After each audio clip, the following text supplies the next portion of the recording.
Welcome back to the channel again. Um, I'm pretty sure about 100% of people watching this are not subscribed, so please do me a favor and subscribe to the channel and watch the video all the way through. You can also comment if you don't mind. I do really need to get subscribers and views. Otherwise, there's no point to doing these things. Today, I'm watching the worst movies of 2024 so far. I watch Mojo. So far in 2024, Hollywood has churned out plenty of flashy blockbusters and highly anticipated sequels, as well as some real stinkers.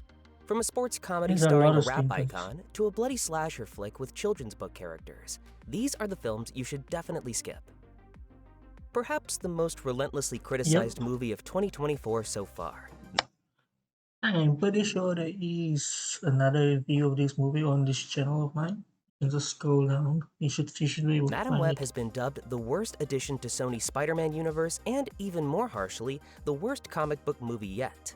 This standalone superhero movie tells the origin story of Cassie, played by Dakota Johnson, a paramedic with newfound clairvoyant abilities. In the film, Cassie races to protect three young women from a sinister figure who seeks to snuff them out before they awaken their hidden superpowers. The execution, however, is forgettable at best and an insult to the audience's intelligence at worst. You don't have to know anything about anything. Why are we doing that? Okay. Oh man. Oh shit.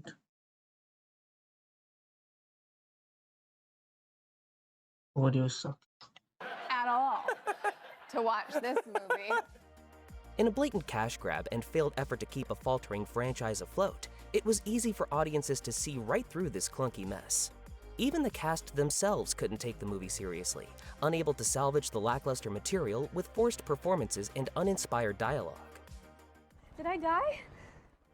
In Looper's review of Madam Web, Alistair Ryder said the movie arrived into theaters Oh, fully formed it's as a cultural Looper. punching Oh, bag. my bad. I said From the watch lazy Mojo. writing to the stilted editing, Madam Web offers little I said watch Mojo in the beginning. It's Looper, not watch Mojo. They have the same logos, so it's a little bit confusing. So I do apologize. beyond fodder for internet memes. Not scary enough for horror fans and too flat and predictable to pass as a psychological thriller, Jeff Wadlow's Imaginary joins his Blumhouse trifecta of disappointments, where his directorial touch seems to create mediocrity at best. Wadlow also directed Truth or Dare and Fantasy Island for the horror studio.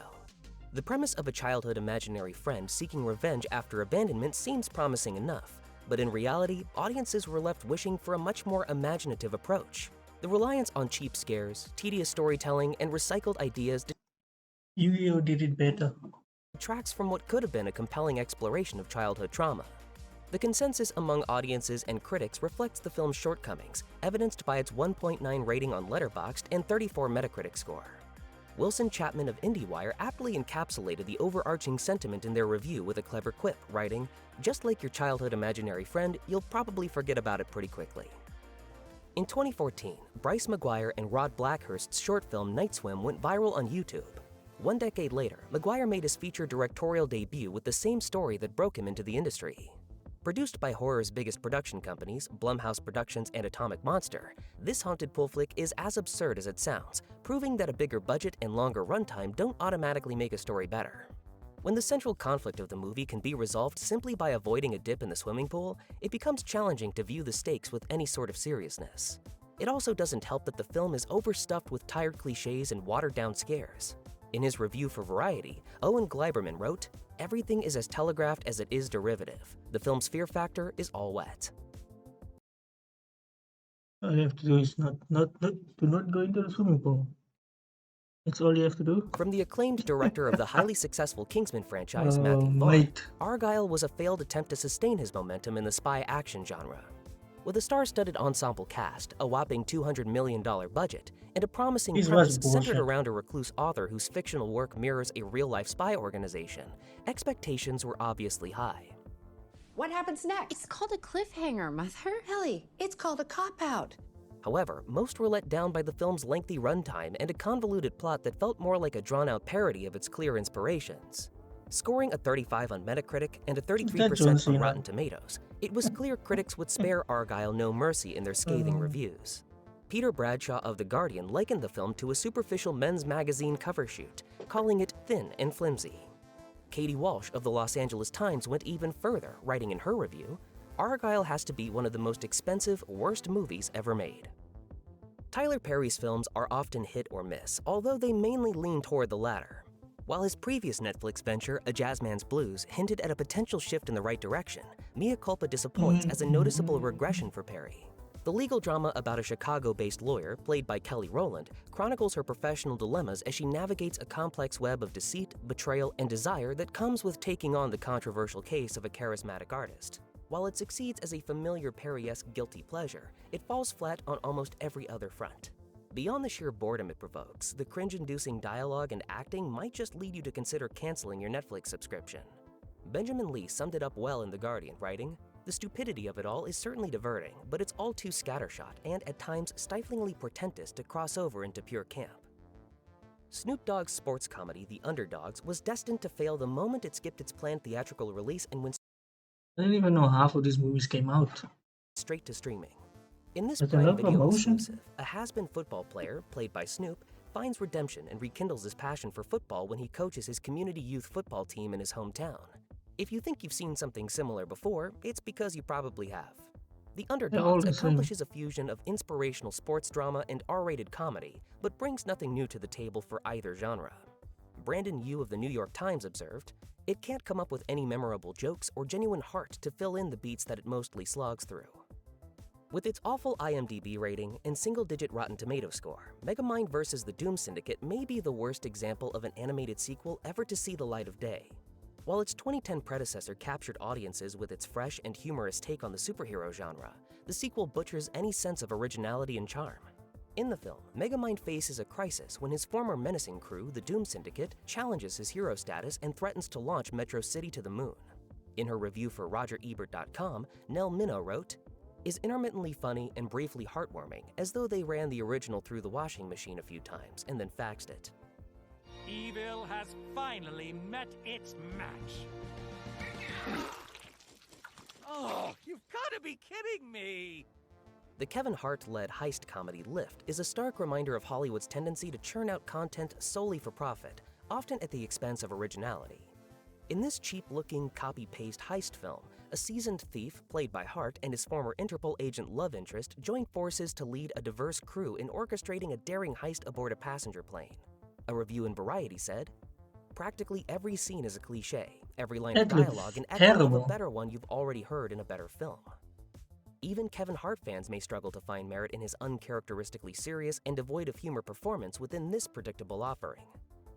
If given the choice between being cramped in a middle seat on a budget airline or sitting through 80+ minutes of the action thriller Air Force One Down, you're better off picking the former for the sake of your sanity. This Didn't they already B-grade make this is movie? about a rookie Secret Service agent tasked with saving the president's life after an attempted hijacking of Air Force One. It's the type of mind-numbing movie you watch for the pulse-pounding action and high-stakes suspense, but Air And the Force girl One who's the Down key can't to even everything. deliver on those fronts. The premise is far-fetched enough, but once you actually get into the movie, the suspension of disbelief required becomes too much to bear. On his blog, critic Dennis Schwartz said of the movie, "The routine B-film is written by Stephen Paul as if he fell out of the plane's emergency door and was still writing on his way down." In the erotic thriller Miller's Girl, an 18-year-old woman, played by Jenna Ortega, seeks inspiration for her Yale admission essay by seducing her teacher, leading to a scandal that forces both mentor and student to confront their inner demons. The 30-year-plus age What? gap between the two leads takes viewers back to a time in cinema many of us hoped we'd never have to revisit. Between Poison Ivy and The Crush, the 90s popularized the underage femme fatale trope, but not without sparking their own fair share of controversy. The question is why writer-director Jade Halley Bartlett felt the need to revitalize this trope in such a superficial way. Luckily, audiences aren't biting. With a 1.9 rating on Letterboxd, many reviewers Wow, compare the writing to 1.9. amateurish fanfiction. Critics aren't holding back either. Brian Lowry of CNN wrote, "Dated and creepy in all the wrong ways. It's a movie that might have escaped derision in the 1980s, but deserves to get slapped around today." Despite the 1953 thriller The Wages of Fear achieving enduring classic status, Netflix's 2024 version of the film stands as a stark example of one of the worst remakes ever to exist. Following Can we just stop with the bad remakes, the bad reboots? unnecessary sequels and just make original content for once. The same premise as the original, a group of unlikely allies race against time to transport volatile cargo through treacherous desert terrain in an effort to avert disaster. However, while everyone knows that in order to justify a remake, you have to maintain the core essence of the original while offering something fresh and new, Netflix's remake of the film disregards all of that and dilutes everything meaningful about the original. At the time of its release, The Wages of Fear has become one of Netflix's most popular titles worldwide, but that doesn't mean audiences are liking it. Instead, the overall consensus acknowledges The Wages of Fear as a lazily thrown-together direct-to-streaming remake stripped of any meaning and suspense. The action-packed thriller Red Right Hand is yet another mindless genre film. Taking Where place in are the these great town things of being Odo County, promoted? the film follows rough and tough Cash, played by Orlando Bloom, as he confronts his past as a ruthless enforcer for the sadistic kingpin Big Cat, played by Andy McDowell. Although the film's two seasoned leads try their best with the material they're given, not even they can elevate this predictable and familiar formula of overused tropes offset by distracting violence.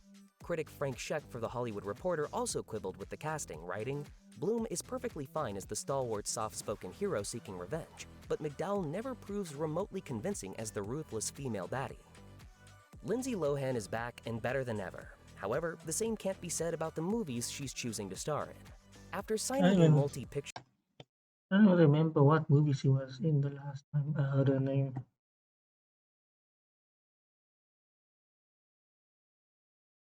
deal with Can't think of Netflix, the anything. fantasy rom-com Irish Wish marks Lohan's second project with the streaming service. Lohan plays Maddie, a book editor secretly in love with a best-selling author. Luckily, a magical encounter with a wish-granting fantastical figure turns Oh, Maddie no. into the dashing author's bride-to-be. Oh no. While all the praise for this film lands on Lohan's shoulders, it pretty much stops there.